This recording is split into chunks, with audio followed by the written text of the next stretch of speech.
Morning friends. आज मैं जो आपको एक क्वेश्चन करवा रहा हूँ ये JEE का 2019 का क्वेश्चन है। इस क्वेश्चन में जो कंसेप्ट लग रहा है वो रेजिस्टिविटी का लग रहा है। आप सब लोगों को पता है कि अगर मैं रेजिस्टिविटी की बात करूँ तो उसका क्या फार्मूला हमारे पास होता है। तो आप अगर ये देख पाएंगे तो ये हमारा क्रॉस सेक्शन एरिया होता है और आप सभी को पता है कि R इक्वल टू होता है ρL/A। तो इस फॉर्मूले से आपको पता है कि ये एरिया ऑफ क्रॉस सेक्शन होता है और L जो होती है वो इसकी लेंथ होती है। यहाँ तक आई होप क्लियर है। अब देखिए ये क्वेश्चन क्या बात करता है तो इसको समझने की कोशिश करते हैं कि space between the two concentric conducting sphere जिसकी रेडियस कितनी है A है और दूसरी रेडियस B है, और जो B रेडियस है वो बड़ी है और वो फील्ड उन दोनों के जो बीच का मीडियम है वो फील है एक रेजिस्टिविटी जो कि कंडक्टिंग मटेरियल में होती है। रेजिस्टिविटी आपको पता है। तो एक हम इसका पहले डायग्राम बनाते हैं। तो ये हो गया आपका A और एक रेडियस एक और स्फेयर हो गया, ये स्फेयर है ध्यान रखिएगा। एक और स्फेयर हो गया ये just like this. I hope यहाँ तक क्लियर है आपको, ठीक है। अब बोल रहा है कि ये A और B, ये एक स्फेयर ये हो गया, एक स्फेयर बाहर वाला हो गया। बाहर की रेडियस कितनी हो गई B और इनके बीच की जो जगह है वो फिल हो गई है एक रेडियस एक रेजिस्टिविटी से जो कि है रो, ठीक है। The resistance between the two spheres will be. अब देखिए क्योंकि यहाँ पर कुछ मीडियम है जिसकी रेजिस्टिविटी है, इसीलिए यहाँ पर हमारा जो करंट है वो फ्लो होगा एक स्फेयर से दूसरे स्फेयर के बीच में। आई होप ये बात आपको समझ में आती है, ठीक है।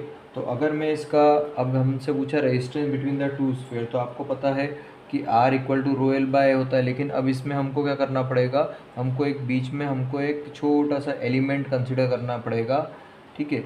और जो रेजिस्टिविटी दी है उसका एक एलिमेंट कंसिडर करना पड़ेगा जस्ट लाइक दिस, है ना। ये हमको एलिमेंट कंसिडर करना पड़ेगा, स्फेरिकल रहेगा ये भी, ठीक है, like this. I hope you are getting what I am saying, है ना।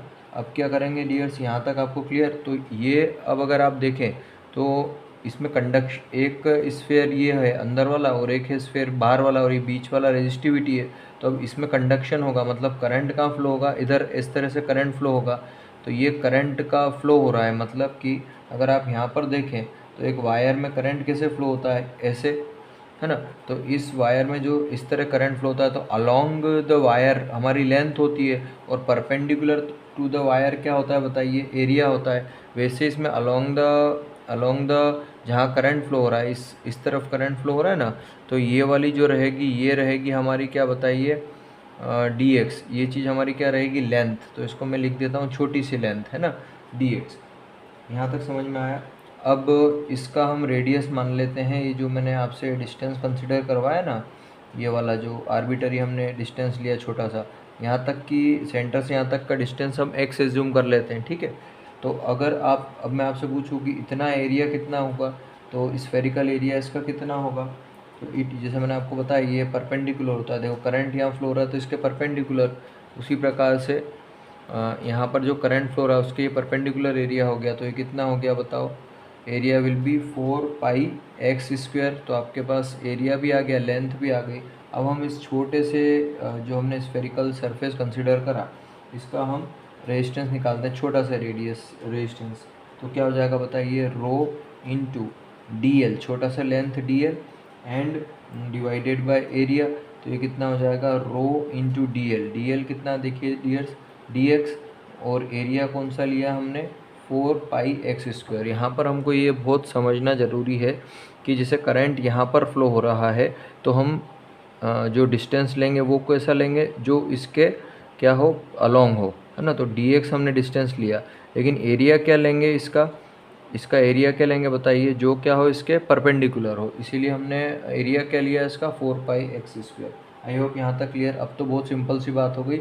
अब कहाँ से पूछा, रेजिस्टेंस आपके बीच दोनों स्फेयर के बीच में। तो यहाँ तक की लेंथ कितनी है बताइए, a है ना, और यहाँ तक की लेंथ कितनी है, बाहर तक की b है। तो इन दोनों के बीच का आपसे पूछ रहा है। तो अब कहाँ से कहाँ तक निकालेंगे हम, तो इसका हम कहाँ से कहाँ तक निकालेंगे। तो यहाँ तक की लेंथ कितनी है, a है ना, और बाहर की है b। तो यहाँ से यहाँ तक पूछ रहा है बिटवीन दिस। तो ये हो गया आपका a डिस्टेंस और ये हो गया बाहर तक का पूरा बी डिस्टेंस। आई होप यहाँ तक समझ में आ रहा है। तो हम क्या करेंगे, अब इसको इंटीग्रेट कर देंगे। कहाँ से कहाँ तक इंटीग्रेट करेंगे, तो हम इसको इंटीग्रेट कर देंगे rho into D X upon 4πx²। कहाँ से कहाँ इंटीग्रेट करेंगे, ए से लेकर बी तक, मतलब ए से लेकर बी तक का जितना भी हमारा रेजिस्टेंस है वो आ जाएगा, क्योंकि ये किसके बीच का निकला है, ए से बी के बीच का निकला है। तो इसको हम ले लेते हैं रो डिवाइडेड बाय क्या हो जाएगा 4π 1/x² का कितना होगा बताओ, x⁻⁻² हो जाएगा ये, है ना। और इसको इंटीग्रेट करेंगे आप तो क्या हो जाएगा, हम जानते हैं रो बाय 4π इंटू x⁻⁻² का क्या होगा, x⁻n+1 मतलब -2 + 1 अपॉन n+1 मतलब -2 + 1 मतलब ये क्या हो जाएगा, माइनस में आ जाएगा। तो माइनस रो बाय 4π इंटू 1 क्या हो जाएगा x। अब इसमें लिमिट लगा देते हैं, क्या है अपर लिमिट b और लोअर लिमिट क्या है इसकी बताइए, लोअर लिमिट क्या है a। तो ये क्या हो जाएगा बताइए, it will be rho by 4π into 1/a - 1/b। ठीक है। So this will be our answer. Thank you.